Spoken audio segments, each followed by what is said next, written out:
नमो हरिहन्ताणम् नमो सिद्धाणं नमो आयुर्यानम् नमो वज्रायानम् नमो लोये सवसाहुनम्।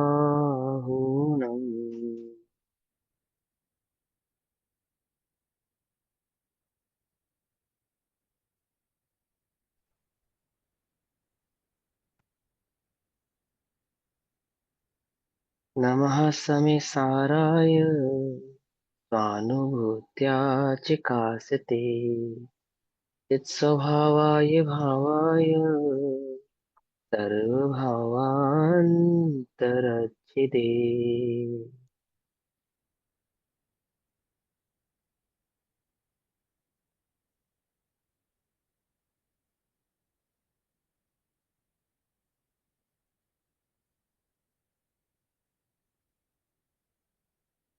हमारी दोपहर कालीन कक्षा का विषय चल रहा है श्री समय सारजी ग्रंथ। श्री समय सारजी का स्वाध्याय हम सभी आचार्य अमृत चंद्र देव द्वारा रचित आत्मख्याति टीका के माध्यम से कर रहे हैं।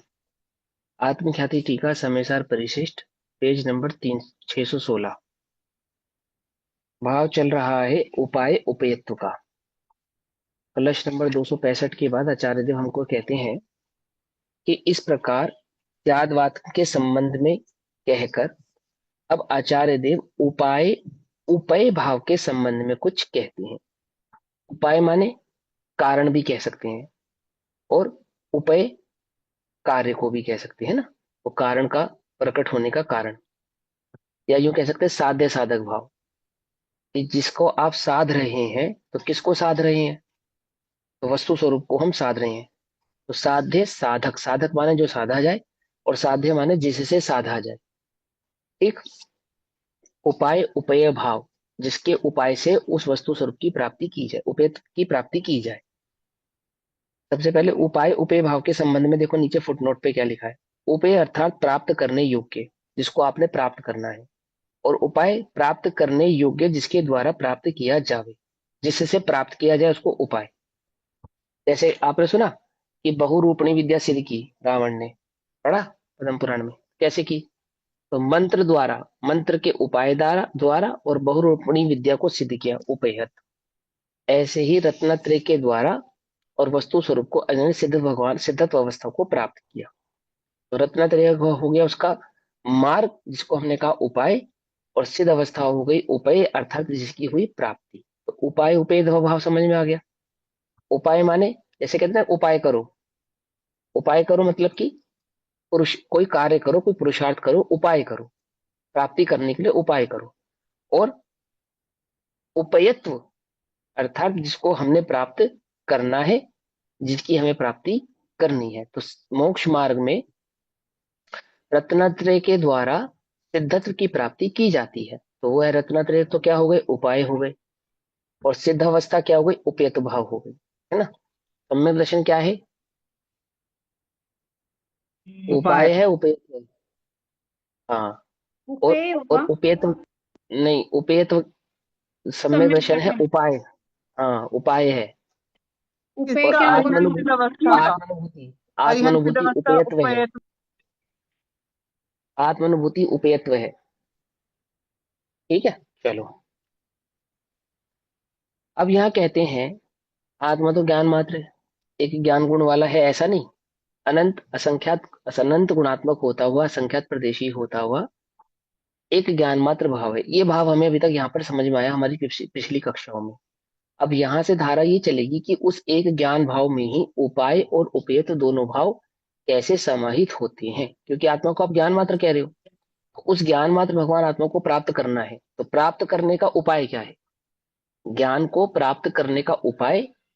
और ज्ञान को प्राप्त करना है तो ज्ञान उपेय हो गया। तो उपेय तो हमें मालूम है कि हमें ज्ञान मात्र भगवान आत्मा को प्राप्त करना है।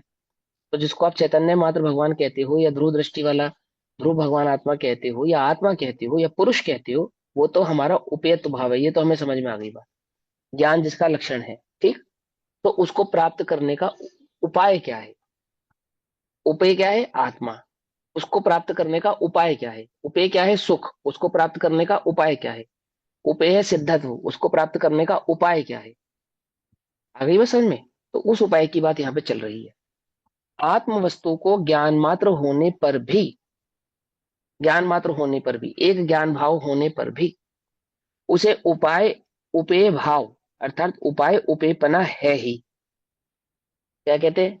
भले ही वो ज्ञान मात्र कह रहे हैं उसको, एक ज्ञान स्वभाव वाला कह रहे हैं, ऐसा होने पर भी उसके उपाय उपेय भाव भी हैं, अर्थात वो प्राप्त भी किया जाता है और प्राप्त करने का उसको उपाय भी है। समझ नहीं बात? वो प्राप्त भी होता है और प्राप्त करने का उपाय भी है, तो उसमें उपाय और उपाय ऐसे दो भाव भी है ही, ऐसा कहते हैं।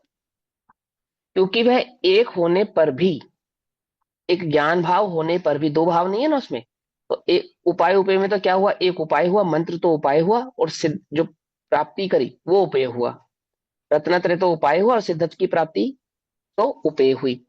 क्यों कहते हैं? क्योंकि वह एक ज्ञान मात्र होने पर भी स्वयं साधक रूप से, साधक रूप से यानी कि जिसकी साधना की जाती है, उपाय रूप से, साधक रूप से यानी कि उपाय रूप से आत्मा परिणामी है, और साधकत्व तथा सिद्धत्व ये दोनों उसके परिणाम है। यानी कि सिद्धत्व अवस्था को प्राप्त करने का जो साधक भाव है वो भी आत्मा का परिणाम है, और साधक भाव द्वारा जिस सिद्धत्व अवस्था को प्राप्त किया जाता है वह भी आत्मा का ही परिणाम है। और हम जब आत्मा को ज्ञान मात्र कह रहे हैं तो ज्ञान मात्र कहकर उस आत्मा की ही बात कर रहे हैं। यहां तक बात समझ में आती है? ये बात समझ में आती है? ये भाव समझना बड़े ध्यान से, बहुत अच्छा भाव है, समझने वाला। मैं चाहूंगा कि मैं कोशिश करूंगा इसको इजी बनाने की। वैसे तो इजी है, कोशिश क्या करना, वो तो आचार्यों ने बहुत सिंपल शब्दों में ही कहा है उसको। ठीक, तो भी अपनी बुद्धि थोड़ी मोटी है ना, है ना? तो थोड़ा ध्यान से समझेंगे। क्या कहते हैं? क्योंकि वह एक होने पर भी, कौन एक होने पर भी? वह आत्मा जिसको ज्ञान मात्र कहा, उपाय और ऐसा उपेय वो दो। ज्ञान समझ, है ना? नहीं नहीं, वो है ना, क्योंकि वह एक होने पर भी, आत्मा की बात करें, वह आत्मा ज्ञान भाव से होने, एक ज्ञान स्वभावी, एक ज्ञान भाव होने पर भी क्या है? स्वयं, वह ज्ञान स्वयं साधक रूप से और सिद्ध रूप से दोनों प्रकार से परिणमित होता है, अर्थात उसमें साधक भाव भी प्रकट होता है और साध्य भाव भी प्रकट होता है। ठीक, साधक और सिद्ध रूप से, इसको साधक साध्य भी कहते हैं। तो उपाय उपाय को साधक साधक भी कहते हैं। साधक और साध्य, साधक माने जिसकी आप साधना कर रहे हैं, और साध्य माने जिसके लिए साधना कर रहे हैं। जैसे शिव को प्रसन्न करने के लिए ओम नमः शिवाय का जाप करता है कोई, ऐसा पढ़ा है हिंदू कथाओं में, आप सुनते हो, टीवी में देखते हो, तो क्या दिखाया उसमें? साधना की और साधकत्व यानी अपने ईश्वर की प्राप्ति की। ऐसे ही हमने अपने ही भगवान आत्मा की प्राप्ति करनी है, अपने ही स्वभाव की प्राप्ति करनी है। तो कैसे होगी? बोले अपनी ही द्वारा अपने को प्राप्त किया जाता है, अपने ही ज्ञान भाव के द्वारा अपने ही आत्म भगवान आत्मा को प्राप्त किया जाता है। तो क्या कहते हैं? कि वही एक ज्ञान भाव साध्य रूप से भी है और साधक रूप से भी है। ठीक, स्वयं साधक रूप से और सिद्ध रूप से दोनों प्रकार से परिणमित होता है। उसमें जो साधक रूप है वह उपाय है। उसी ज्ञान भाव में, उसी भगवान आत्मा में, उस ज्ञान मात्र चैतन्य भगवान आत्मा में जो उपाय है वो क्या है? क्या है? साधक। ठीक, और जो सिद्ध रूप है वह उपेय। ठीक, जिसको हमने साध्य किया, सिद्ध रूप है, उसको साध्य भी कह सकते हैं और उपेय भी कह सकते हैं। इसलिए अनादिकाल से मिथ्या दर्शन ज्ञान चारित्र द्वारा, अर्थात मिथ्या दर्शन, मिथ्या ज्ञान और मिथ्या चारित्र के द्वारा स्वरूप से च्युत होने के कारण, स्वरूप से अलग होने के कारण, स्वरूप से भटकने के कारण, स्वरूप को नहीं समझने के कारण। तो स्वरूप को क्या नहीं समझा? बोले वो मिथ्या दर्शन, मिथ्या ज्ञान, मिथ्या चारित्र का अर्थ यही है कि स्वरूप को नहीं समझना, अपने आत्म भाव को नहीं समझना। उसके कारण संसार में भ्रमण करते हुए तू निश्चलतया ग्रहण किए गए व्यवहार सम्यक दर्शन चारित्र के पाक के प्रकर्ष की परंपरा से क्रमशः स्वरूप में आरोहण कराए जाने वाले इस आत्मा को। अब देखो, अब ये लाइन का अर्थ समझते हैं, बहुत सिंपल अर्थ है। क्या कहते हैं? सबसे पहले यहाँ पे क्या कहा कि वह आत्मा कैसा है कि स्वरूप को नहीं जानने के कारण अनादिकाल से संसार में भटक रहा है, अपने ही स्वरूप को नहीं समझने के कारण। तो स्वरूप का ज्ञान नहीं है, वह उसका मिथ्या दर्शन है, मिथ्या ज्ञान है, और वह उसका मिथ्याचारित है। ऐसे अनादिकाल से स्वरूप को नहीं समझने के कारण जो भटकाव हो रहा था उस आत्मा को अब वापस उसको स्वरूप की प्राप्ति करानी है या नहीं करानी है? उसको अपने स्वरूप की प्राप्ति करनी है ना? अपने ज्ञान स्वभाव आदि में स्थिर होना है।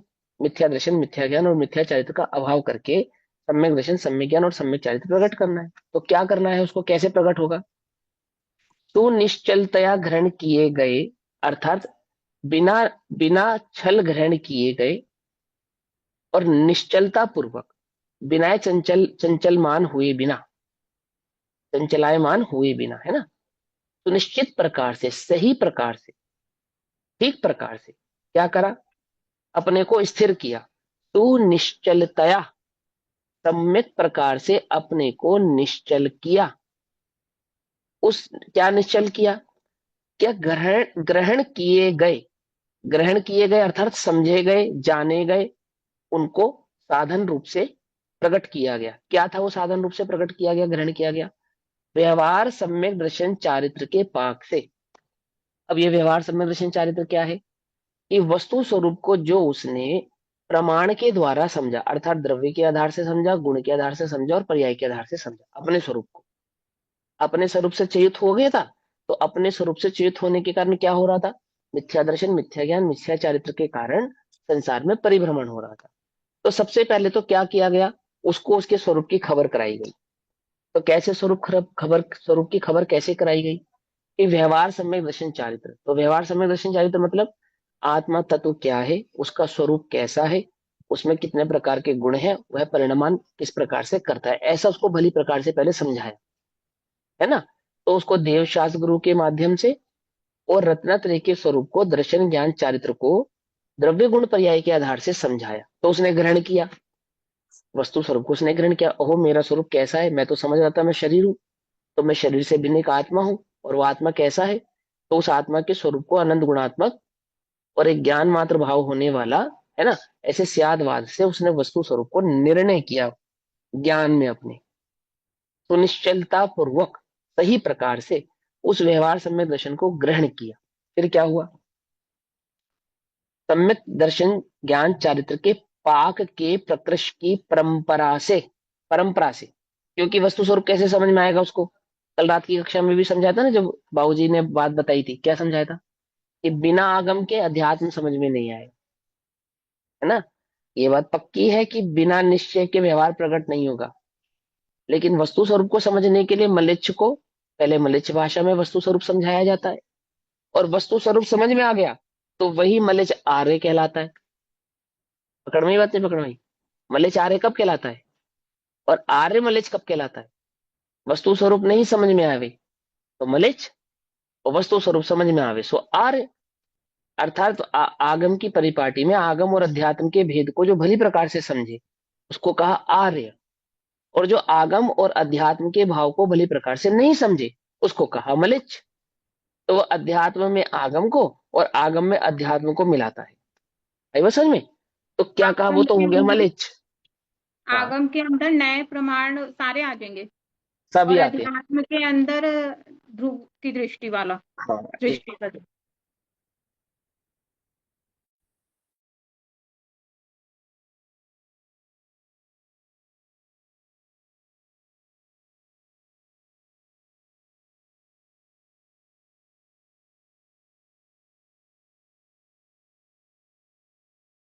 इधर वो हो गया था, बोलो उसमें क्या आगम के था? अंदर आगम के अंदर नए प्रमाण सब आ जाएगा, और अध्यात्म के अंदर मात्र ध्रुव की दृष्टि, ऐसे मतलब देखो, आगम और अध्यात्म को देखो सुनो कैसे सुनो, घटित करा। देखो आगम और प्रमाण नए आदि आगम में आते हैं। और क्या नाम है, ध्रुव की दृष्टि किसमें बोली आपने? अध्यात्म। तो अध्यात्म में प्रमाण और नए नहीं आते, ऐसा नहीं है, ऐसा नहीं है। प्रमाण और नए तो अध्यात्म में भी रहेंगे और आगम में भी रहेंगे। ठीक है, ध्यान से समझना। लेकिन बात क्या रहेगी कि जब आगम में जब वस्तु स्वरूप की चर्चा होगी तो वही प्रमाण और वही नय तो द्रव्य गुण पर्याय के भेद पूर्वक उस वस्तु स्वरूप को प्रस्तुत करेंगे। और जब अध्यात्म में उस वस्तु स्वरूप की चर्चा होगी तो वही प्रमाण और नय युक्ति तर्क आदि एक अभेदात्म वस्तु को वहां पे प्रस्तुत करेंगे, जिसमें पर्याय आदि को गौण कर दिया जाएगा और गुण आदि को गौण कर देंगे। एक ध्रुव भगवान आत्मा की मुख्यता रखेंगे। लेकिन अध्यात्म की चर्चा में भी नए कहीं चले जाएंगे ऐसा नहीं है, युक्ति कहीं चली जाएगी ऐसा नहीं है, युक्ति नए तर्क आदि तो रहेंगे ही रहेंगे। ठीक। अनुभूति में नहीं होंगे। अनुभूति में तो क्या होगा, ज्ञान ने भली प्रकार से वस्तु स्वरूप को निर्णय कर लिया ना। अब जब वो अनुभव करेगा तो नया तीत होकर करेगा। दृष्टि तो करेगा ध्रुव भगवान आत्मा की, परंतु वह अनुभूति कैसी है, नए प्रमाण आदि की दृष्टि से परे एक ज्ञायक भाव मात्र का अनुभव मात्र है। गर्भित बात है ये। तो यहाँ क्या कहते हैं, देखो यहाँ पे कैसे घटित किया उन्होंने कहा कि सुनिश्चलतया ग्रहण किए गए व्यवहार सम्यक दर्शन चारित्र के पाक के जैसे किसी भोजन को बनाया जाता है ना, पकाया जाता है, तो ऐसे ही पाक के मतलब पगे हुए। जैसे जलेबी चाशनी में पकती है, ऐसे ही व्यवहार सम्यक दर्शन ज्ञान चारित्र के भाव को जिसने भली प्रकार से समझा है, द्रव्य गुण पर्याय के स्वभाव को भली प्रकार से समझा है, ग्रहण किया है ना। प्रकृष्ट की परंपरा से क्रमशः क्रमशः परंपरा से क्रमशः, ये बात ध्यान से समझो। प्रकृष्ट की परंपरा से क्रमशः, किसके प्रकृष्ट की परंपरा है इसमें, व्यवहार सम्यक दर्शन के पाक की। अर्थात वस्तु स्वरूप को पहले भेद करके समझाया, है ना। किसी को ऐसा भ्रम हो जाए कि मुझे भेद को समझने की क्या आवश्यकता है, मैं तो सीधा भेद अभेद वस्तु स्वरूप को समझूंगा, तो बोले ऐसा नहीं होगा। एक परंपरा है, उसका एक क्रम है। अनादि मिथ्या दृष्टि को, जिसको वस्तु स्वरूप की खबर नहीं है, समझ नहीं है, पहचान नहीं है, ऐसे जीव को वस्तु स्वरूप समझेगा ना वो, तो उसका एक क्रम है। क्या क्रम है कि वो भेद पूर्वक ही अभेद वस्तु स्वरूप को भली प्रकार से समझ सकता है। समझे। आगम के द्वारा ही अध्यात्म भाव को समझ सकता है। समझ में आई? मलेच्छ भाषा को जानकर ही आर्य पुरुष हो सकता है। कुछ बात समझ में आती है नहीं आती है? कोई कहे हमें तो इसकी आवश्यकता ही नहीं है, मैं तो सीधा बस मैं भगवान आत्मा हूँ, ज्ञाता हूँ, जैसे देह से भिन्न, कैसा, तिल तुष मात्र भिन्नम, बस। और कुछ आवश्यकता ही नहीं है, आपको नहीं आवश्यकता। अब स्वरूप का तो आपको खबर ही नहीं है। देह से भिन्न आत्मा है, ये बात तो पक्की है, परंतु वह आत्मा कैसा है, जिसको तुम देह से भिन्न जान रहे हो, देख रहे हो, जिसका तुम्हें देह से भिन्न अनुभव करना है, उसका रूप स्वरूप तो बताओ कैसा है। वो बतलाओ कि ज्ञाता है। ज्ञाता है, ज्ञाता कैसा है। अब ज्ञाता में ज्ञान और ज्ञेय का भाव है या नहीं है, तो ज्ञान और ज्ञेय भाव को भली प्रकार से समझना पड़ेगा ना, ज्ञाता किसको कहना और ज्ञेय किसको कहना। क्योंकि ज्ञाता कभी ज्ञेयों से अलग नहीं होता, ज्ञान कभी ज्ञेयों से अलग नहीं होता। और वहां ज्ञान भाव को समझना है तो ज्ञेय भाव को भी भली प्रकार से समझना होगा।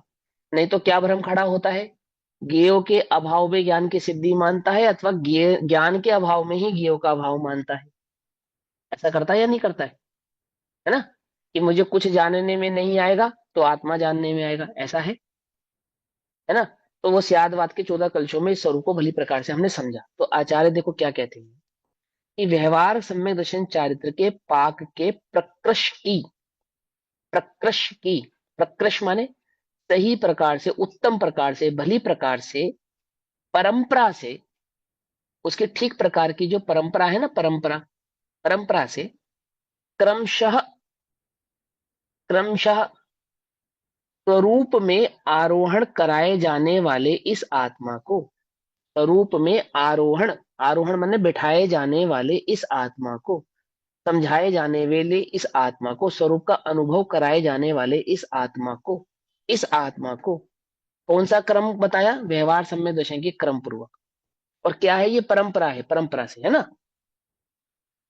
अंतर्मग्न, अब इसी व्यवहार सम्यक दर्शन के अंतर्मग्न, अंतर भीतर, जो निश्चय सम्यक दर्शन ज्ञान चारित्र रूप भेद है, क्या, उस भेद स्वरूप भगवान आत्मा का जो स्वरूप हमने भेद करके समझाया है ना, द्रव्य गुण पर्याय आदि का, उस द्रव्य गुण पर्याय भगवान आत्मा का स्वरूप समझाते हैं ना भेद करके, ऐसे व्यवहार के अंदर निश्चय का जो भेद गर्भित है, पकड़ नहीं बात। हाँ, ये बात पक्की है कि निश्चय प्रकट हुए बिना व्यवहार नहीं होगा, परंतु निश्चय तक पहुंचने के भाव क्या समझा रहे हो कि वो स्वरूप को भली प्रकार से पहले समझे, ठीक प्रकार से समझे। सही प्रकार से यदि वो स्वरूप समझेगा तो उसके भीतर अंतर्मगन वो निश्चय सम्यक दर्शन, यानी ज्ञान की उसी धारा में जो ज्ञान निर्णय कर रहा है ना आत्मा के संदर्भ में साधक, उसी में साध्य भाव छुपा हुआ है ना। तेरा पुरुषार्थ तो एकमात्र तत्व अभ्यास करना है। तो तत्व अभ्यास के भीतर क्या पड़ा हुआ है? सम्यक दर्शन पड़ा हुआ है, आत्मानुभूति पड़ी हुई है, कर्ण लब्धि पड़ी हुई है।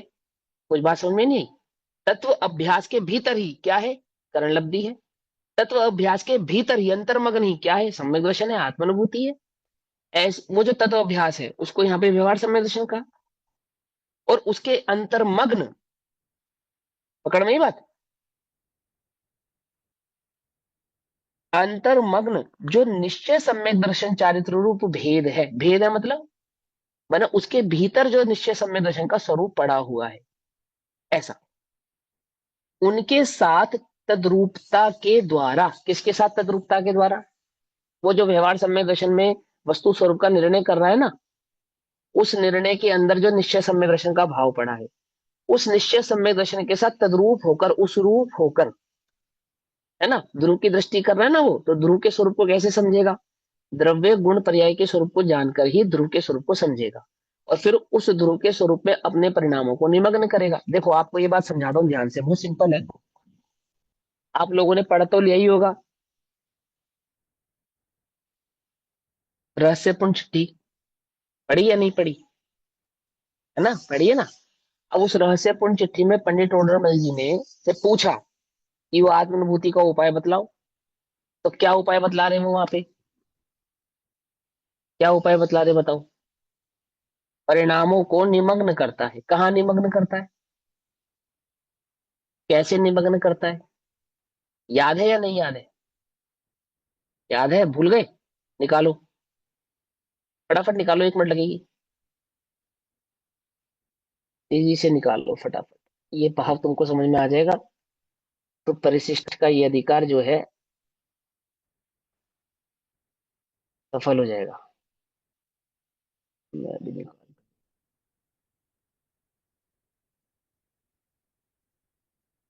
ये वाली लाइन अब सविकल्प के द्वारा ही निर्विकल्प परिणाम होने का विधान कहते हैं। हाँ, कहो विधान क्या है? वही सम्यक भी कदाचित स्वरूप ध्यान करने को उद्यमी होता है। वहां हाँ, प्रथम अभी भेद। अभी आराम आराम से, आराम आराम से, ऐसा ना, आपकी पढ़ने की स्पीड और मेरी सुनने की स्पीड में अंतर है। एक एक लाइन पढ़ो, एक एक लाइन पढ़ के रुकते जाना, मैं बताता जाऊंगा, ठीक है? तो अब वो उद्यमी हुआ। कौन उद्यमी हुआ? स्वरूप का ध्यान करने के लिए उद्यमी हुआ। तो स्वरूप का ध्यान उद्यमी, जब स्वरूप का ध्यान करने के लिए उद्यमी हुआ है, उसको स्वरूप की खबर है या नहीं है? किसका ध्यान कर रहा है? तो पहले तो स्वरूप भली प्रकार से समझा उसने, ठीक ठीक प्रकार से। तो स्वरूप का जो समझना है उसको तो कहते हैं व्यवहार सम्यक दर्शन, अर्थात अर्थात व्यवहार रत्नत्रय। ठीक है? जिस आत्मा का तुम ध्यान करने बैठे हो, उस आत्मा के ध्यान से पूर्व उसके रूप स्वरूप के बारे में तुम्हें कुछ मालूम है या नहीं मालूम है ना? मालूम क्योंकि तुम्हें ध्यान के समय अगर मान के चलो प्रकाश आया ध्यान में, तो उस प्रकाश को आत्मा मानोगे कि नहीं मानेंगे? स्वाद आया तो उसे आत्मा मानोगे कि नहीं मानेंगे? शब्द आया तो क्या उसे आत्मा मानोगे कि नहीं मानेंगे? रस आया तो क्या उसे आत्मा मानोगे कि नहीं मानेंगे? हल्का भारी कुछ महसूस हुआ, क्या उसे आत्मा मानोगे कि नहीं मानेंगे? तो क्या मानोगे? कि कुछ जानने में आएगा या नहीं आएगा? कि हाँ आएगा। तो क्या जानने में आएगा? कि जानना ही जानने में आएगा। और चैतन्य भाव से एक जानन भाव रूप ही जानने में आएगा। आई बात समझ में या नहीं समझ में आई? तो चैतन्य भाव के लक्षण को भली प्रकार से पहले तुमने पहचाना, ठीक ठीक प्रकार से। अब क्या किया उसने? अब वो स्वरूप का ध्यान करने के लिए उत्सुक हुआ। तो देखो, ये उत्सुकता पैदा होती है या आपो आप आती है? बोलो। अपने उत्सुकता। आप या वस्तु हाँ, स्वरूप अपने आप आती है, अपने आप आते हैं। पर यहाँ पे अपने सम्यक्त भी आप आती लिखा है। है। पर यहाँ पे तो हैं? पहले स्वरूप का ध्यान करने से पहले ही उसे सम्यक्त भी लिखा हुआ है, तो वो कैसे? हाँ हाँ, ऐसे कहेंगे, ऐसे कहेंगे उसको। सम्यक मिथ्या, मिथ्या दृष्टि को सम्यक सन्मुख होने के लिए। वो तो सम्यक ही कह रहे कि वो आत्म अनुभूति को प्रकट करने के लिए उसकी अपेक्षा से उसको पहले कह दिया। चलो आगे पढ़ो। वहां प्रथम भेद विज्ञान स्व और पर का करे। हाँ आगे। नौकर्म द्रव्य कर्म भाव कर्म रहित, केवल हाँ चैतन्य चमत्कार मात्र अपना स्वरूप जाने। हाँ, अपना स्वरूप पश्चात जाने। तो द्रव्य कर्म पश्चात भाव कर्म नो कर्मों से रहित अपने चैतन्य स्वरूप को भली प्रकार से पहचाने कि मेरा स्वरूप कैसा है ना। वहां चैतन्य भाव को अपने को अपना स्वरूप पहचाना उसने, फिर आगे क्या किया। पश्चात पर का भी विचार छूट जाए, केवल स्वात्म विचार ही रहता है। हाँ, अब विचार रहता है पर कभी विचार नहीं करता। ध्यान से समझो। आपको कई बार बताया ना, भेद विज्ञान में क्या नहीं होता, पर का विचार नहीं होता। स्वभाव का ही मात्र विचार होता है। और स्वभाव का विचार क्या होता है। अब विचार किसको कहना है यहाँ पे, स्वभाव का विचार मतलब ये नहीं कि मैं अनंत गुणात्मक हूँ, ज्ञाता दृष्टा हूँ, भगवान आत्मा हूँ, ज्ञायक हूँ, ऐसा नहीं। ये जो सहज जानन जानन भाव रहता है ना, अपने उपयोग को इस जानन भाव की ओर रोकना, एकाग्र करना। एकाग्र चिंता निरोधस्य ध्यानम, ऐसा कहा ना। तो वहां जो एक सहज जानन भाव है, ऐसे ज्ञायक भाव में, जानने जानने वाले इस भाव में अपने उपयोग को ठहराना, इसको भी विकल्प कहते हैं, इसको भी विचार कहते हैं। फिर क्या करता है, आगे क्या करता है। चिंतन करने को स्वात्म विचार नहीं कहेंगे। उसको भी कहते हैं, आगे पढ़ो। वहां अनेक प्रकार निज स्वरूप में अहम बुद्धि धरता है, चिदानंद हूँ, हम्म, शुद्ध हूँ, सिद्ध हूँ हम्म। इत्यादि विचार होने पर सहज ही आनंद तरंग उठती है, रोमांच हो आता है। तत्पश्चात सहज ऐसा ही छूट जाए। सहज ही आनंद, सहज ही आनंद तरंग उठती है। सहज ही आनंद तरंग उठती है और रोमांच हो जाता है। तो कैसा रोमांच होता है, रोंगटे खड़े हो जाते होंगे। समझे या नहीं समझे। सहज ही आनंद तरंग का उठना, यानी कि वहां उपयोग में स्थिरता हो गई, उसको कहा आनंद तरंग उठती है। ठीक। जैसे उपयोग स्थिर हुआ ना, तो क्या हुआ, उपयोग की स्थिरता को आनंद की तरंग से समझाते हैं। क्यों समझाते हैं, क्योंकि वो निर्विकल्प है, एक बात। और दूसरा कैसा है, कैसा है, निराकुल है। इसलिए एक सहज ज्ञान भाव है ना, निराकुल है, तो आनंद की तरंग उठती है, रोमांच हो जाता है। फिर क्या होता है। तत्पश्चात ऐसा विचार तो छूट जाए, केवल चिन्ह मात्र स्वरूप भासने लगे। वहां सर्व हम्म, परिणाम उस रूप में एकाग्र होकर प्रवर्तते हैं। दर्शन ज्ञान आदि का व नए प्रमाण आदि का भी विचार विलय हो जाता है। विलय हो जाता है। ठीक है, दर्शन ने आदि का, प्रमाण आदि का सब विचार वहां क्या हो जाता है, विलय हो विलय। जाता है। इस अपेक्षा से ऐसा, इस अपेक्षा से ऐसा, ऐसा ऐसा, ये सब बात नहीं रहती। अनुभूति में क्या नहीं रहते, प्रमाण आदि और निश्चय आदि भाव नहीं रहते। लेकिन इससे पूर्व की अवस्था में रहते हैं। तो आपका जो प्रश्न था उसका उत्तर यहाँ आ गया। इन नए आदि का विचार अध्यात्म में होगा या आगम में होगा, तो दोनों में ही होता है। अनुभूति के काल में नहीं होता है। बस बस वहां पे वस्तु स्वरूप को भेद करके नए आदि लगाए जाते हैं, और यहाँ अभेद वस्तु में नए आदि लगाए जाते हैं। ठीक है ना। ये बात हो गई, वो गर्भित ही है, उसके विचार में वो बात गर्भित ही है। चलो अब आगे, ये परिणामों में मगन करने वाली लाइन पढ़ो, उससे पूर्व की अवस्था में। चिदानंद हूँ, शुद्ध हूँ, सिद्ध हूँ इत्यादि विचार होने पर सहज ही आनंद तरंग उठती है, रोमांच हो आता है। तत्पश्चात ऐसा विचार तो छूट जाए, केवल चिन्ह मात्र स्वरूप भासने लगे। वहां सर्व परिणाम उस रूप में एकाग्र होकर प्रवर्तते हैं। दर्शन ज्ञान आदि का नए प्रमाण आदि का विचार विलय हो जाता है। चैतन्य स्वरूप जो सविकल्प से निश्चित किया था, उसी ही हम्म, में व्यापक रूप होकर इस प्रकार प्रवर्तता है, जहां ध्याता ध्येयपना दूर हो गया। सो ऐसी दशा का हम्म, नाम निर्विकल्प अनुभव है। ऐसी दशा का नाम निर्विकल्प अनुभव है। लेकिन ये बात वो वाली लाइन नहीं आई जो मैं लाइन आपको पढ़ाना चाहता था। कोई बात नहीं, मैं उसको मेंशन करूंगा कल की कक्षा में। ठीक है, पहले मैं यहाँ पे समझा देता हूँ उसको। इसमें परिणामों को निमग्न करता है वाली लाइन आएगी इसी पैराग्राफ से पहले, जो आपने अभी पढ़ा है ना, इससे पहले के पैराग्राफ में पढ़ो। आई या नहीं आई। ये उसी प्रकार कर्मोदय जनित शुभ अशुभ कार्य वो सेठ और गुमाश्ता मुनीम वाला एग्जांपल दे रखा है इससे ऊपर वाले पैराग्राफ में तो। नहीं नहीं नहीं, इसमें प्रश्न ये पूछा जाएगा कि वो क्या पुरुषार्थ क्या करता है आत्मानुभूति का। तो उसने बताया कि नए प्रमाण आदि के द्वारा आगम के सेवन युक्ति अवलंबन के द्वारा वस्तु स्वरूप को वो जानकर, तो फिर वो वहां अगले अपने में लिखा है। परिणामों को, वो अगले में अगले बड़े नए पढ़ो। चक्र ग्रंथ में ऐसा ही कहा है। अर्थ लिख रहा है, अर्थ बताती हूँ। तत्व के अवलोकन अन्वेषण का जो काल, उसमें समय अर्थात शुद्धात्मा को युक्ति अर्थात नए प्रमाण द्वारा पहले जाने। ये वाली लाइन। हाँ, अब ये सुनो सभी लोग ध्यान से, क्या लिखा है। सम्यक दर्शन की विधि समझ लो, यहाँ पे जो समझा रहे हैं ना बात, यहाँ पे जो ये लाइन, हम किसका अर्थ समझ रहे हैं पहले वो समझेंगे। हम ये लाइन में पढ़ता हूं और फिर इसका अर्थ पढ़ेंगे। देखो क्या लिखा है।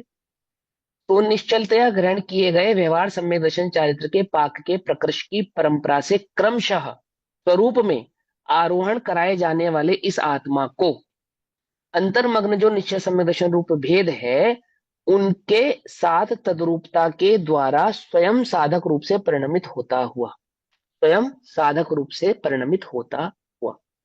तो क्रमशः वो जो व्यवहार की परिपाटी जो कही, जिसको व्यवहार सम्यक दर्शन के अंदर निश्चय सम्यक दर्शन का भेद कहा, उस लाइन का, इस लाइन का मतलब क्या है, क्या भाव है इसका। अब पढ़ो यहाँ पे क्या कहते हैं। बड़े नए चक्र में क्या कहा है, क्या बताया पंडित साहब ने।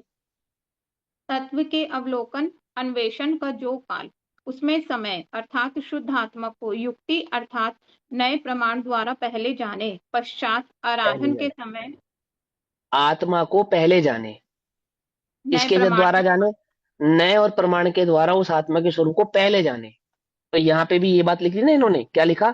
तो निश्चलतया ग्रहण किए गए व्यवहार सम्यक दर्शन चारित्र के पाक के प्रकृष्ट की परंपरा से क्रमशः, है ना, इस लाइन का अर्थ है ये कि नए प्रमाण आदि के द्वारा उस वस्तु स्वरूप को भेद पूर्वक भली प्रकार से पहले जाने, उसको कहा यहाँ पे व्यवहार सम्यक दर्शन चारित्र। ठीक है। फिर क्या किया उसने। पश्चात आराधन के समय जो अनुभव काल आराधन के समय मतलब उस वस्तु स्वरूप का अनुभव करने का जो प्रयास किया है, उस वस्तु स्वरूप को अनुभव करने के लिए जो काल वो बैठा निश्चित होकर, अनुभूति के लिए जो पुरुषार्थ के लिए वो बैठा जीव है ना, उसका निर्णय करने के लिए बैठा, तो उसको कहा आराधन का काल। तो जो तत्व विचार का काल है, जो तत्व विचार का, जो अपने उपयोग को सब जगह से हटाकर उस वस्तु स्वरूप में लगाता है, जो अपने उपयोग को लगाने का जो काल है, उसको कहते हैं तत्व विचार का काल। और उस तत्व विचार के काल को ही कहते हैं साध्य साधक काल। ठीक है ना, साधना का काल है वो उसका। अब क्या किया उसने। तो कब होगा, दोपहर में 2 बजे, रात को 4 बजे, किसी कितने भी बजे समय होगा, रात को 2 बजे। हाँ, जिस समय आप अपने उपयोग को सब जगह से हटाओ और उस वस्तु स्वरूप में एकाग्र करने के लिए अपने उपयोग को लगाओ, उसका चिंतन करो, तो वो आपका कौन सा काल कहलाएगा। आराधन का। आराधन काल कहलाएगा। वो आराधना का काल है। ठीक। अब क्या किया उस आराधना के काल में उसने। जो अनुभव काल, उसमें नए प्रमाण नहीं है, प्रत्यक्ष अनुभव है। हाँ, वो उसमें क्या है, उसमें जब अनुभव प्रकट होगा उसमें नया प्रमाण नहीं है, उसमें मात्र अनुभव है। फिर आगे। फिर तो एग्जाम्पल दे रखा है, तथा जो हाँ, ज्ञान अब पांच उसमें का। अब उसमें तो कोई बात नहीं, अब उसमें तो नए प्रमाण की अपेक्षा से समझाया कि अनुभूति के काल में नए प्रमाण आदि नहीं होते। ये इसका उदाहरण दिया, ये उन्होंने जो एग्जाम्पल दिया है ना यहाँ पे, जो प्रमाण दिया है नए चक्र आदि का, वो इस बात के लिए प्रमाण किया कि अनुभव के काल में क्या नहीं होता, नए प्रमाण आदि का ज्ञान, नए प्रमाण आदि विलय हो जाते हैं और एक अनुभूति होती है, वो प्रत्यक्ष अनुभूति होती है। ये मतलब समझे। चलो अब यहाँ पे बात समझ में आई कि वहां पे कैसे अनुभव को प्रकट करने से पूर्व की जो अवस्था बदलाई, वो क्या बदलाई, कि वो अपने परिणामों को वहां पे क्या कर रहा है, जो प्रमाण के द्वारा, आगम के द्वारा, युक्ति और सेवन के अवलंबन के द्वारा वस्तु स्वरूप का उसने निर्णय किया था, वहां अपने परिणामों को निमग्न कर रहा है, ये जानकर कि मैं तो एक चिन्मात्र ज्ञाय भगवान आत्मा हूँ। पहले सब कुछ जान लिया, सारे भेदों को जान लिया, उसके बाद ही, ऐसे ही नहीं कि बिना भेद आदि के स्वरूप को समझे बिना, द्रव्य गुण पर्याय के स्वरूप को समझे बिना और वह सम्यक दर्शन में सीधा प्रवेश पा जाएगा। जो त्रियंच आदि को सम्यक दर्शन प्रकट होता है, जो नरक आदि में नारकियों को सम्यक दर्शन प्रकट होता है, उनके साथ भी यही नियम लागू होता है। तो उनको वो वहां पे भेद आदि का ज्ञान कैसे होता है, कि जब 5 लब्धियां होती है ना, उसमें जो 6 उपशम लब्धि होती है, वो 6 उपशम लब्धि में क्या होता है कि पूर्व में वस्तु स्वरूप के विषय में जो चिंतन किया था, विचार किया था, उसके स्वरूप को सुना था, पढ़ा था, वो याद किया हुआ स्वरूप को समझा हुआ अपने उपयोग को वहां लगाया गया, जो वस्तु स्वरूप का, वस्तु का स्वरूप था द्रव्य गुण पर्याय का, वो उस काल में उसके ज्ञान का विषय बनता है पहले, सम्यक दर्शन से पूर्व। द्रव्य गुण पर्याय का स्वरूप ज्ञान का विषय प्रत्येक जीव का बनता ही बनता है, चाहे वह त्रियंश हो तो भी, चाहे वह नारकी हो तो भी। अब हम तो क्या समझते हैं कि हम पुरुषार्थ कर रहे हैं, इतना पढ़ रहे हैं, इतना समझ रहे हैं, और हमें तो सम्यक दर्शन हो रही ना, और त्रियंश को तो बिना पढ़े सम्यक दर्शन हो जाता है। तो बिना पढ़े नहीं होता है, बिना पढ़े नहीं होता है। हाँ, उस वक्त नहीं पढ़ा होता है, ये बात पक्की है। लेकिन जो पूर्व में उसने पुरुषार्थ किया होता है ना, वो क्षोभशम लब्धि और करण लब्धि प्रकट होने से पूर्व की जो 4 लब्धियां होती हैं, उनमें जो परिणामों में विशुद्धता आती है, तो परिणामों की विशुद्धता किसको कहते हैं। कौन सी परिणाम होगी? करण लब्धि से पूर्व की विशुद्धता, कौन सी विशुद्धता है? सम्य दर्शन तो वहां पे है नहीं, तत्व कषाय का तो विचार अभाव वाले, उसको हुआ नहीं है। तत्व हाँ, विचार। वो जो तत्व विचार का है ना, परिणाम तत्व विचार का, उस विचार को वहां पे विशुद्ध कहते हैं, उसको विशुद्धि लब्धि कहते हैं। अब पढ़ लेना, विशुद्धि लब्धि का स्वरूप पढ़ लेना तो बात समझ में आ जाएगी। समझ एक में आई बात? पॉइंट, क्योंकि जैसे क्योंकि हम सब, किसी, क्योंकि सम्य दर्शन प्रकट हुए बिना तो विशुद्धि कैसे माने हम? विशुद्धि तो सम्य दर्शन के साथ ही प्रकट होगी, होगी या नहीं होगी? तो वहां उससे पूर्व की जो विशुद्धि लब्धि है वो क्या है? कि वो जो तत्व का चिंतन है, वास्तविक तत्व के स्वरूप का जो चिंतन कर रहा है, सही प्रकार का जो चिंतन कर रहा है, उसको वहां पे विशुद्धि लब्धि कहते हैं। ठीक है, हाँ अब प्रश्न पूछो, क्या पूछ रहे हो आप? जैसे मतलब हम, द्रव्य गुण पर्याय का सही स्वरूप समझ में आता है उसको विशुद्धि लब्धि में। हाँ, बिल्कुल बिल्कुल, मैंने वस्तु स्वरूप का जो वास्तविक सही प्रकार का जो चिंतन है, चाहे उसको आप द्रव्य गुण पर्याय का चिंतन कहो, क्योंकि वो द्रव्य गुण पर्याय के चिंतन को भली प्रकार से पहचानेगा ना, उसके बाद ही वो ध्रुव की ओर बढ़ेगा। समझे? वहीं से वो ध्रुव की ओर बढ़ेगा, वहीं से अपने परिणामों को उस ध्रुव में एकाग्र करेगा, निमग्न करेगा। वहीं उसको चिन्ह मात्र चैतन्य मात्र भगवान आत्मा उसका निर्णय करने का बल जागृत होगा। ठीक, तो वहां वो विशुद्धि लब्धि में, अब वो आमुक प्रकार का चिंतन होगा ये नहीं कह सकते हम, लेकिन वो जो चिंतन होता है वो द्रव्य गुण पर्याय के संदर्भ में ही होता है, ये बात पक्की है। जैसे आपने पढ़ा होगा, आपको याद होगा कि जब सातवें आठवें नवें गुण स्थान का हम संदर्भ पढ़ते हैं, उसमें जो आर्त रौद्र धर्म और शुक्ल शुक्ल ध्यान की जो चर्चा करते हैं, तो शुक्ल ध्यान में द्रव्य का विचार, गुण का विचार और पर्याय का विचार, तो किसी एक द्रव्य का विचार होना, गुण का होना या पर्याय का होना, ऐसा ऐसा स्वरूप पढ़ते नहीं पढ़ते? तो किसका, कौन सी पर्याय का विचार हो रहा है वहां पे, कौन से गुण का विचार हो रहा है? कि कोई पर्याय या गुण का विचार नहीं है, वहां तो आत्मानुभूति में आत्मा का ही अनुभव हो रहा है।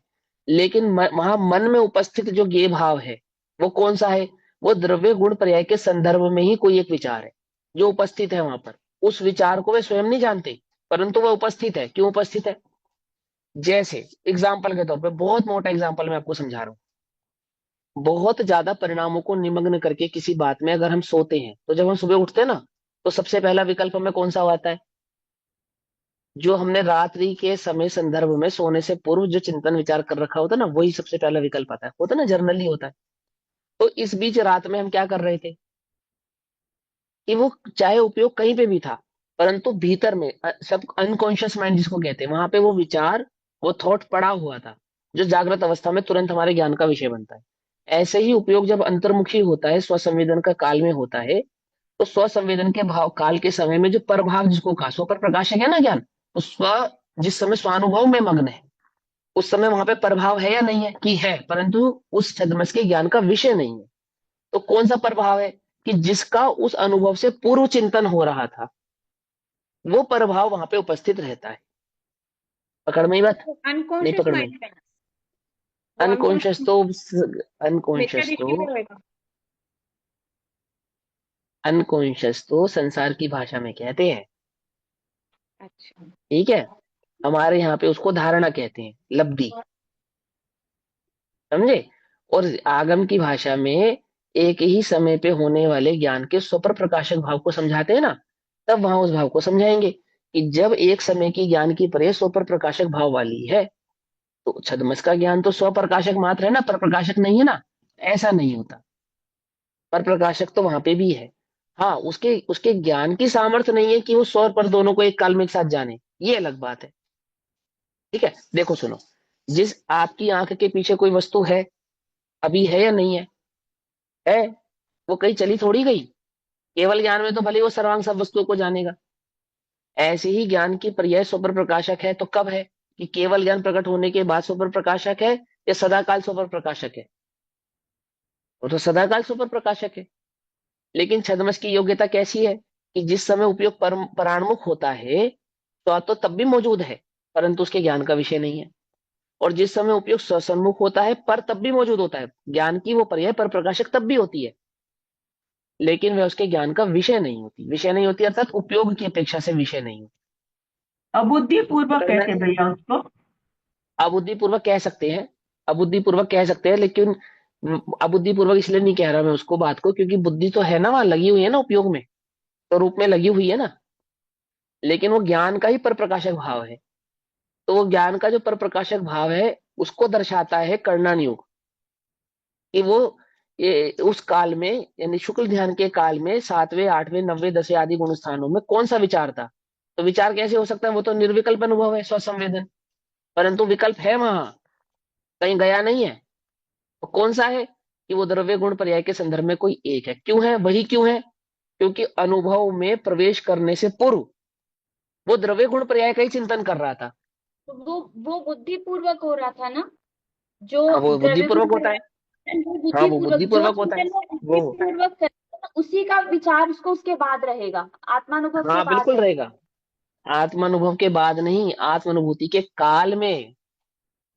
आत्मानुभूति के काल में जो पर प्रकाशक भाव है उसको वहां पे शुक्ल ध्यान की अवस्था में समझाया कि शुक्ल ध्यान के समय किसी एक द्रव्य का विचार अथवा किसी एक गुण का विचार अथवा आमुख किसी पर्याय का विचार जो कह रहे हैं ना, तो किस अपेक्षा से कह रहे हैं कि जिसका वो चिंतन कर रहा था, जिस जब अनुभव में प्रवेश करने से पूर्व जिसका चिंतन कर रहा था, अनुभव में प्रवेश करने के पश्चात जिस समय वो अनुभव में है, अब किसका चिंतन कर रहा है। कि चिंतन तो किसी का नहीं कर रहा अनुभव, क्योंकि वहां तो निर्विकल्प स्व संवेदन हो रहा है, ज्ञायक ही उसका अनुभव का विषय बना हुआ है, एक आत्मा ही विषय बना हुआ है।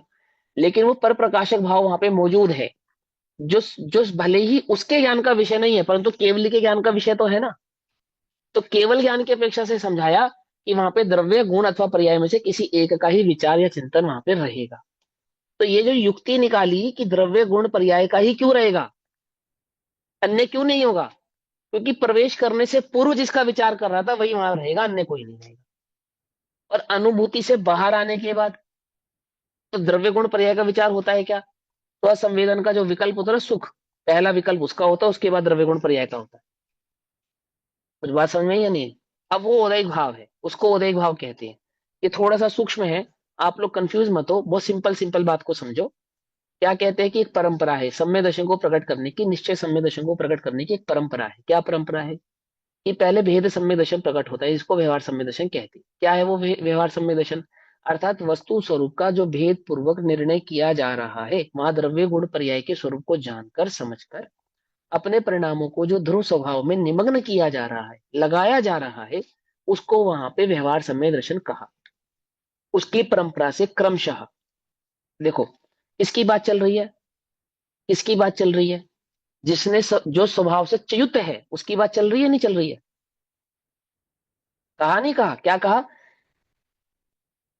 अनादि, अनादि काल से मिथ्या दर्शन ज्ञान चारित्र द्वारा। अनादि कहने का मतलब क्या हुआ, जिसने एक बार भी सम्य दर्शन को प्रकट नहीं किया, नहीं तो साधी कहते।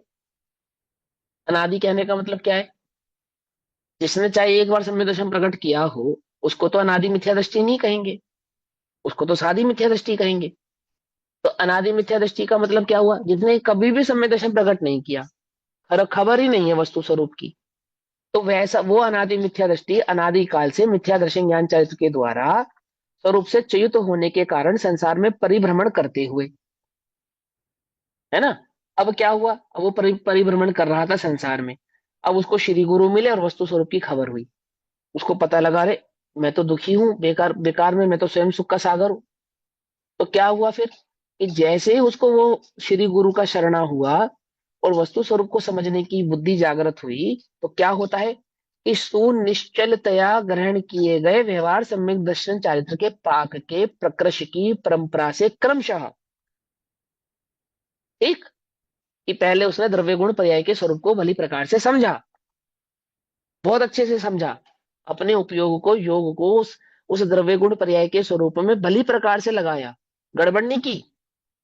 फिर क्या हुआ कि स्वरूप में आरोहण कराए जाने वाले, जो स्वरूप की ओर प्रेरित करने वाला है, स्वरूप की ओर ले जाने वाला है, स्वरूप का भान कराने वाला है, ठीक है ना, आरोहण कराए जाने वाले इस आत्मा को उसने अब अपने उपयोग को सब जगह से हटाकर कहाँ लगा दिया, एक ध्रुव भगवान आत्मा की ओर लगाया। एक एक एक ज्ञायक भाव, चिन्ह मात्र भाव, चैतन्य भाव मात्र की ओर अपने उपयोग को स्थिर किया, लगाया, उसका पुरुषार्थ किया। फिर क्या हुआ कि अंतर्मग्न, उस पुरुषार्थ के अंतर्मग्न भीतर जो निश्चय सम्यक दर्शन ज्ञान चारित्र रूप भेद है, उसके साथ तद्रूपता के द्वारा, कौन सा है वो निश्चय सम्यक दर्शन ज्ञान चारित्र जिसमें वो तद्रूप हो रहा है, वो आत्मा, वो आत्मा जिसको ज्ञायक कहा, जिसको चिन्मात्र चैतन्य भाव कहा, उसमें तद्रूप होकर तद्रूप द्वारा स्वयं साधक रूप से परिणमित होता हुआ। साध्य और साधक, तो साधक रूप से परिणमित होता हुआ अर्थात उसको प्राप्ति का उपाय करता हुआ, उस चैतन्य भाव मात्र आत्मा की और अपने उपयोग को लगाकर उस सिद्धत की प्राप्ति का उपाय कर रहा है ना, उपाय उपाय कर रहा है, इसलिए इसको कह रहे हैं साधक रूप से परिणमित होता है। उसके पुरुषार्थ को क्या कह रहे हैं? जो आत्मानुभूति के पुरुषार्थ को कर रहा है, प्रकट करने का जो पुरुषार्थ कर रहा है, अपने उपयोग को जो उस चैतन्य ज्ञायक भाव मात्र में लगाने का जो पुरुषार्थ हो रहा है, प्रयास हो रहा है, उस अवस्था को कह रहे हैं साधक अवस्था। समझ में आई बात? नहीं समझ में आई? इसको साधक अवस्था कह रहे हैं। मिथ्या दृष्टि का सम्यक दर्शन को प्रकट करने का जो पुरुषार्थ है, तो वो जो पुरुषार्थ का जो काल है सम्यक दर्शन प्रकट करने से पूर्व का, उसको क्या कहते हैं? साधक अवस्था। फिर सम्यक दर्शन प्रकट हो गया, वो क्या है? साध्य? नहीं, वो भी साधक अवस्था। कब तक साधक रहने वाला है? जब तक वो सिद्धत्व की प्राप्ति नहीं होगी ना, तब तक की सभी अवस्थाओं को साधक कहेंगे यहाँ पे, क्योंकि वो पुरुषार्थ कर रहे हैं वहां पे स्वरूप में निमग्न होने का अस्थायी काल तक। अरिहंत समझे नहीं? अवस्था को भी। अवर्यंत अवस्था को भी, क्योंकि वहां पर पे उससे चार पहले घातीय। कोई पुरुषार्थ नहीं करे, पर पुरुषार्थ तो नहीं हाँ, कर रहे उसमें। हाँ, तो अघाती तो शेष है ना वहां पे। पूरा पूरा तो अभाव नहीं हुआ ना, आठों का अभाव तो नहीं हुआ ना, सिद्धत्व है। अरिहंत क्या कर रहे हैं? अरिहंत किसी भी कोई भी जीव अरिहंत बना, तो अरिहंत बनने के लक्ष्य से अरिहंत बना या सिद्ध बनना उसका लक्ष्य था? लक्ष्य क्या था? है ना? तो जब तक उस लक्ष्यत्व भाव को नहीं प्रकट करेगा तब तक वो साधक भाव ही कहलाएगा। ठीक है? पकड़ में ही बात है, पकड़ में ही। हाँ, अध्यात्म की भाषा में सम्यक दर्शन को साध्य कहते हैं, कहते हैं, लेकिन वस्तु स्वरूप में साध्य भाव सिद्धत्व अवस्था को ही कहते हैं। आत्मा की उस शुद्ध परिपूर्ण अवस्था को जो पर्याय में भी प्रकट हो गई, वो किस प्रकार से? परिपूर्ण प्रकार से, परिपूर्ण रूप से, जिसको हमने सिद्धत्व अवस्था कहा है। तो उससे प्रकट होने के पूर्व की समस्त अवस्थाओं को साधक भाव कह रहे हैं। तो अनादि मिथ्या दृष्टि का पुरुषार्थ का काल साधक भाव, वहां पे साध्य सम्यक दर्शन को मान लो, कोई आपत्ति नहीं है, लेकिन सिद्धत्व की अपेक्षा से वो भी क्या है? साधक काल ही है। ऐसा अब देखो, स्वयं साधक रूप से परिणमित होता हुआ तथा परम प्रकृष की पराकाष्ठा को प्राप्त रत्नत्रय की अतिशयता से परिवर्तित, अर्थात अब रत्नत्रय प्रकट हुए ना, उसको निश्चय रत्नत्रय जो प्रकट हुए हैं, जिसमें उसको एक कषाय चौकड़ी का अभाव हुआ, यानी कि वो सम्यक दर्शन, उसको कह रहे हैं यहाँ पे। तो क्या कहते हैं? तथा परम प्रकृष की प्रकाष्ठा को प्राप्त रत्नत्रय की अतिशयता से परिवर्तित, जो सकल कर्मशय, अब यहाँ पे क्या कहा? सकल कर्मशय, सकल कर्मशय यानी सारे कर्मों का सकल नाश। कर्मशय। हाँ, सिद्धावस्था। सिद्धावस्था। सिद्ध दशा। अब अनादि मिथ्या दृष्टि को सीधा सिद्ध बना दिया एक ही पैराग्राफ के अंदर। वहां पुरुषार्थ किया, और पुरुषार्थ करके क्या कर रहा है? जब तक सिद्धार्थ अवस्था को प्रकट नहीं कर रहा, तो अंतर्मग्न व्यवहार सम्यक दर्शन के अंतर्मग्न निश्चय सम्यक दर्शन, और उस निश्चय सम्यक दर्शन की भी जब तक परिपूर्णता नहीं हुई, परिपूर्णता अर्थात वह सिद्धार्थ अवस्था को प्राप्त नहीं हुआ, तो क्या कहते हैं? परम प्रकृष्ट की प्रकाष्ठा को प्राप्त रत्नत्रय की अतिशयता से, अतिशयता से, कंप्लीटनेस से, कंप्लीटनेस, रत्नत्रय का कंप्लीट भाव क्या है? प्रवर्तित, जो सकल कर्म का क्षय उससे प्रज्वलित, अर्थात प्रकट। दैदीप्यमान माने कोई अग्नि, कोई ज्योति और दीप की लौ नहीं। क्या मतलब है इसका? प्रज्वलित का अर्थ प्रकट, उपस्थित, प्रामाणिक उपस्थित, काल्पनिक नहीं, प्रामाणिक उपस्थित, क्षय करके उसे प्रज्वलित दैदीप्यमान हुए, जो अस्खलित, अर्थात अब जो कभी संसार में भरे परिभ्रमण करेगा नहीं, भटकेगा नहीं, अस्खलित, जो अनंत काल तक के लिए क्या हो गया?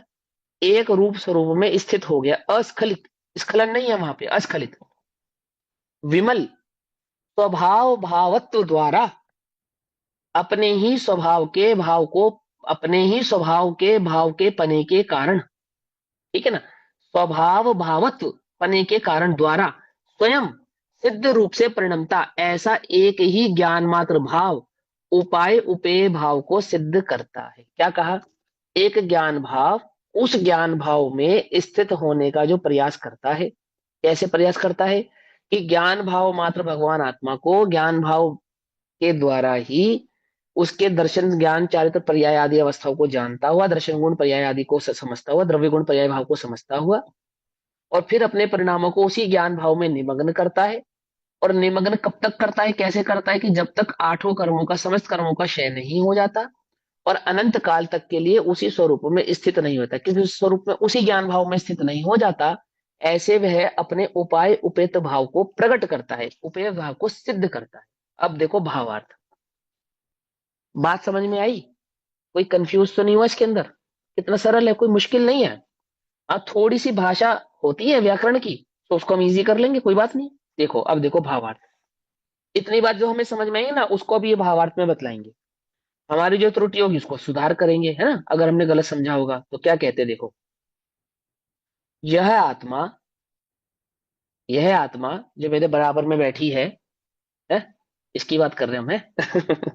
यह आत्मा अनादि काल से मिथ्या दर्शन ज्ञान चारित्र के कारण संसार में भ्रमण करता है। क्यों करता हूं मैं संसार में भ्रमण?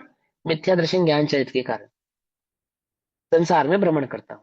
फिर क्या है कि वह सुनिश्चलतया ग्रहण किए गए, यानी कि सही प्रकार से, सुनिश्चलतया, जिसमें क्या नहीं है, तीन प्रकार के तो लक्षणाभास नहीं है ना, दोष नहीं है, और उसने भली प्रकार से नय के द्वारा, युक्ति के द्वारा, आगम के अवलंबन के द्वारा उस वस्तु स्वरूप को समझा है।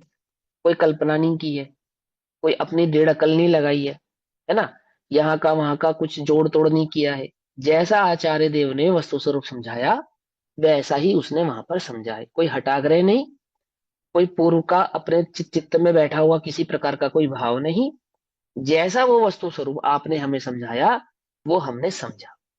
ठीक है ना? तो सु, सु यानी कि सम्यक, निश्चलतया ग्रहण किए गए, व्यवहार सम्यक दर्शन चारित्र की वृद्धि की परंपरा से। अब व्यवहार सम्यक दर्शन चारित्र की वृद्धि की परंपरा से मतलब कि वो बड़ा, क्या बड़ा, कि वो अपने परिणामों को द्रव्य गुण पर्याय के स्वरूप में निमग्न करना, बार बार बार बार उसका चिंतन करना, अपने उपयोग को सब जगह से हटाकर बार बार वस्तु स्वरूप का विचार करना, उसको कहते हैं वृद्धि, है ना? अंतरंग परिणामों में जो विशुद्धि आदि का प्रकट होना है, ये सब वृद्धि भाव कहलाते हैं। ठीक है, ये सब गुण वृद्धि के ही स्थानों भेद का हैं। बढ़ना आ जाएगा, गुण स्थानों का बढ़ना। नहीं, अभी गुण स्थान नहीं बढ़ेंगे, अभी कहाँ से बढ़ेंगे? वृद्धि ले रहे हो ना जैसे तू। हाँ, अभी बता रहे हैं, अभी दोनों बातें समझाएंगे।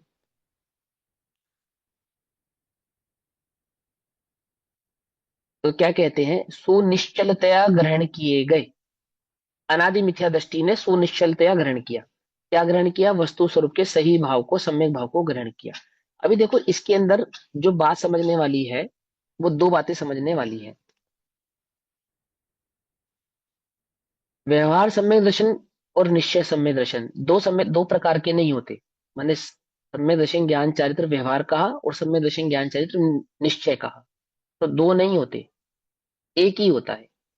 लेकिन उसके साथ प्रवृत्ति करने वाले भाव को व्यवहार कहते हैं। ठीक है ना? अब देखो, अब इस भाव के अंदर अगर आप ठीक ठीक प्रकार से समझ पाओ, तो मैं आपको ये बताऊं कि चौथे गुण स्थान से लेकर और जब तक सिद्ध अवस्था प्रकट नहीं हो रही है, तब तक को तो व्यवहार कह रहे हैं। ठीक है? और जो सिद्ध अवस्था है, उस एकमात्र अवस्था को निश्चय कह रहे हैं। आई बात समझ में? नहीं समझ में आई? है ना? लेकिन फिर भी समझने के लिए, कि जो आप वस्तु स्वरूप का सुनिश्चलता यानी कि सही प्रकार से निर्णय आदि कर रहे हैं, सही प्रकार से उसको फिलहाल व्यवहार समझो, और वस्तु स्वरूप की जो प्राप्ति हुई उसको यहाँ पे निश्चय समझो, ताकि आप कंफ्यूज ना हो। लेकिन अच्छा, यहाँ जो भाव हाँ, हाँ, जो हाँ, बोलो हमने बोलो। स्टार्टिंग में 11 और 12 नंबर की गाथा पढ़ी थी, उसमें भी तो ऐसे बताया था, जो परम भाव में हाँ, स्थित है, उसमें भी तो यही हाँ, बात आई उसको थी। निश्चय, हाँ, उसको है निश्चय ना, कहा, जो बाकी सबको उसने व्यवहार कहा। व्यवहार कह दिया। हाँ, हम्म। पता है निश्चय क्या कहते हैं? आचार्य देवों का ये कहना है कि निश्चय माने जिसमें आप एक बार पहुंच गए, अब उससे आप स्खलित नहीं होंगे, जो अस्खलित परिणाम है उसको निश्चय कहना। और जहां पे स्खल ना हो, व्यवहार है। तो नीचे के गुण स्थानों में तो बार बार गिरना आदि होता ही है, एक तो इस कारण से व्यवहार है। दूसरा, वहां पे चाहे द्रव्य कर्म, भाव कर्म और नो कर्म का मिश्रण तो मौजूद है ना। भाव तो पड़ा ही है ना। चाहे अर्यंतों को अघाती कर्मों का पड़ा है, परंतु अघाती कर्मों का संयोग तो है ही ना। तो उस संयोगिक भाव को भी व्यवहार कहते हैं। ठीक, लेकिन आप कंफ्यूज मत हो, वो सिंपल शब्दों में लिखा, सिंपल सिंपल समझिए क्या कहते, देखो वह वो अनादि मिथ्या दृष्टि संसार परिभ्रमण कर रहा है। अब वही मिथ्या दृष्टि क्या करता है, पुरुषार्थ पूर्वक सुनिश्चितया ग्रहण किए गए व्यवहार सम्यक दर्शन ज्ञान चरित्र की वृद्धि की परंपरा से क्रमशः, अब क्रम से क्या करता है, स्वरूपानुभव जब से करता है, कब से करता है, चौथे गुण स्थान से स्वरूप स्वानुभव करता है, स्वरूपानुभव जब से करता है, तो जब उसको स्वानुभव प्रकट हुआ, स्वरूपानुभव प्रकट हुआ, तब से ज्ञान साधक रूप से परिणमित होता है। अब ज्ञान की साधना स्टार्ट हो गई, ज्ञान साधक रूप से परिणमित होता है, मतलब है आत्मा, ज्ञान माने आत्मा साधक रूप से परिणमित हो गया। अब इस ज्ञान की आत्मा की साधना शुरू हो गई। क्या साधना शुरू हो गई, अभी तक तो साधना प्रकट ही नहीं हुई थी, साधना कब प्रकट हुई, चौथे गुण स्थान में। अब वो साधक हो गया। चौथे गुण स्थान का जीव क्या कहलाता है, साधक कहलाता है, वो वास्तविक आराधक कहलाता है। नीचे के गुण स्थानों का जीव साधक नहीं है, आराधक नहीं है। समझ नहीं बात, पकड़ में ही बात, नहीं पकड़ में, हाँ जो सम्यक सन्मुख मिथ्या दृष्टि है वो विराधक नहीं है, इतना कह सकते हैं, परंतु साधक वो भी नहीं है। समझे या नहीं समझे, बात समझ में आई। साधक कौन, जो चौथे गुण स्थान में आ गया, उसकी बात कर रहे हैं। तब से ज्ञान साधक रूप से परिणमित होता है, क्योंकि ज्ञान में निश्चय सम्यक दर्शन ज्ञान चारित्र रूप भेद अंतर्भूत है।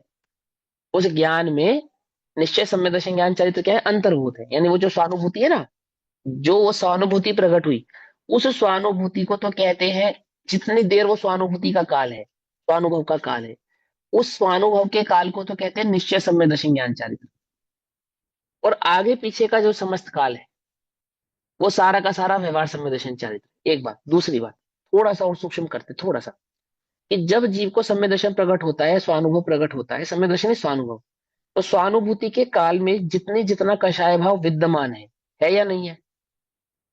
जैसे स्वानुभव चौथे गुण स्थान में है तो तीन कषाय चौकड़ी तो विद्यमान है ना, पांचवें में दो कषाय चौकड़ी विद्यमान है, और छठे में एक कषाय चौकड़ी विद्यमान है। तो स्वानुभूति के साथ साथ जो कषाय भाव विद्यमान है, उस विद्यमान को तो कहते हैं व्यवहार सम्यक दर्शन, व्यवहार रत्नत्रय। और जो स्वानुभूति है, मात्र स्वानुभव, उसको कहते हैं निश्चय रत्नत्रय।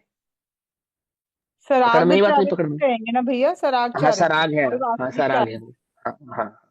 तो सीधी सीधी भाषा में समझो कि स्वानुभव के काल में विद्यमान जितना भी राग भाव है वो सारा का सारा तो व्यवहार के खाते में चला गया, और मात्र स्वानुभव का जो काल है वो सारा का सारा निश्चय के संवेदन के खाते में आ गया। अब मान के चलो किसी जीव ने एक अंतर मुहूर्त में ही संवेदन प्रकट करके और सिद्ध अवस्था को प्राप्त कर लिया कॉन्टिन्यूटी की अपेक्षा से, तो वहां कॉन्टिन्यूटी में क्या बता रहे हैं कि जितना जितना वो स्वानुभूति है, स्वानुभव है, वो सारा का सारा क्या है, साधक भाव है। और उसका फल क्या है कि वो उस साधक पने में जितना जितना, जब तक उसमें कषाय भाव विद्यमान रहेगा, चार कषाय चौकड़ी का भाव विद्यमान रहेगा, जितना जितना, तब वो साधक भाव ही कहलाएगा।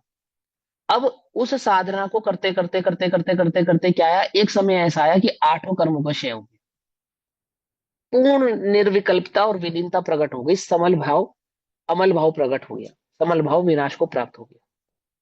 अब वही साधक भाव क्या हो गया, साध्य हो गया। साध्य। समझ में ही बात, वही उपाय क्या हो गया, उपेय हो गया।